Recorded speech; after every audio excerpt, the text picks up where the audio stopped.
oo aan khilaafkayo ka bilowday wax kale iskumanaan qaban dhaqaale iskuma qaban xilwaan hayo iskumanaan qaban wax aanu isugu nimi oo maanta la soo helayo oo Saciid Cabdullaahi Dani sheegi kara ma jirto oo hal qodob aan isku qabanay oo aan ka ahayn kaliya waniga qarannimada Soomaaliyeed waa sharafteeni waa sharaftii ummadda Soomaaliyeed warniga waxay nagu sawirinayno cagahayna inagu intaas oo jeer baan kala hadlay isaguna intaas oo jeer buu igu dayay inuu iga wacyi geliyo arrintaas aan ka hadlay oo qarannimada ummadda Soomaaliyeed oo igu qanciyo fikirkiisa markii soo ka dambeysay waxaan war Saciidow ama wax reasonable anoo sheeg oo aanu kula diriro dowladda federaalka oo aan kula dagaalamo oo maslaxadda shacabka Puntland aan xeerarka u hayno ka hor imanaysa ii sheeg oo la taaban karo ana dagaal kaaga horeynaya haddaanay jirinin warniyow dee anigu adiga miihi haddaad adigu dowladda ama shakhsiyaad dowladda madax ka aad colo tahay anigu adiga miihi waxaad aaminsan tahayna ma aamin karo laakiin waxaynu isku raaci karaa wuxuu noqon karaa wax macquul ah oo dowladda federaalka ahi ay ka xumaynayso dadka aynu mas-uuliyadda u hayno ee mas-uuliyadda inoo dhiibtay ee shacabka Puntland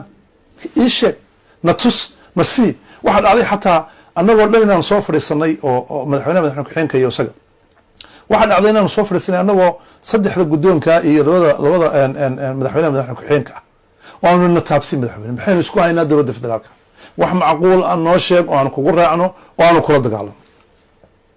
وانا قنعين كري واي وانا نو شيء كري واي كريا انا ديدن او نعب او دنا مستحاله غارا ku diidan taama qaadan karo ko waxa kale meeshaan ka marnay oo muhiim ah in la xuso oo la taabto in Saciid uu ku shaqeynayo fikir ah aan ahayn fikirkii dowladda Puntland ama kaan madaxda ku ahayn ama kii dadku noo idmadeen ee ah fikir dowladda kale ah oo masaalixdooda ilaalinayo annagu aan waxba ka ogin dana masaalixana waxba ka ogin marka ma ilaalin karo masaalixdaan ilaalin karaa waa Puntland iyo tan ummadda Soomaaliyeed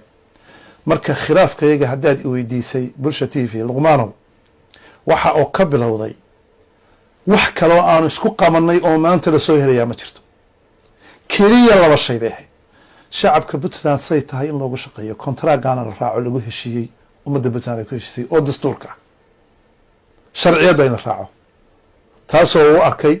isagii kooxdiisu inay dagaal tahay aan ku hayo mana ahayne wixii ummaddu noo idmatay oo kitaabka gacanta u saareebay qodobka labaadna wuxuu ahaa qarannimada ummadda Soomaaliyeed andeyno oo inaan u muuqanin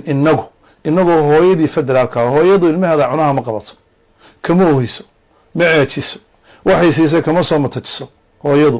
way u naxariis badan tahay way u damqasho badan tahay war magacaas inuu sidanaayo inaga daa dagaalka dowladda federaalka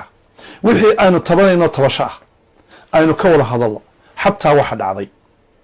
in aanu aniga iyo madaxweynuhu aanu ka noqonay mediators oo dhex galay madaxweynaha dowladda federaalka iyo madaxweynaha Puntland oo aanu wada hadal siinay oo aanu madaxweynaha dowladda federaalka waliba gaar intaan ula hadalay si adag ula hadalay madaxweynaha ku-xigeenka oo niri waxa weeye waxa cabatinka jira waa nooca inaad Puntland aad ku taagantihiin oo aanu gaar markaan ula hadalay madaxweynaha Puntland gaar ula hadalay oo aanu markaa labada madaxweyne isu keenay oo telefoonka ka wada hadal siinay oo sanaacadu furan tahay oo Saciid Cabdullaahi Dani ogolaaday heshiis oo ogolaaday xamar inuu tago oo maxay ahaydeenay aanu arrintaas isu xilqaanay annagoo isu arkaynay inaanu nahay dad arrintaa geli kara abaartaasna iska leeyo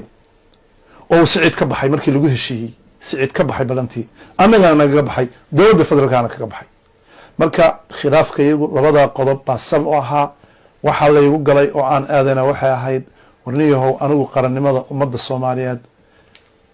ma noqonayo nin aakhiriya adduunba mustaqbal kale baan ahay waxaan ahay nin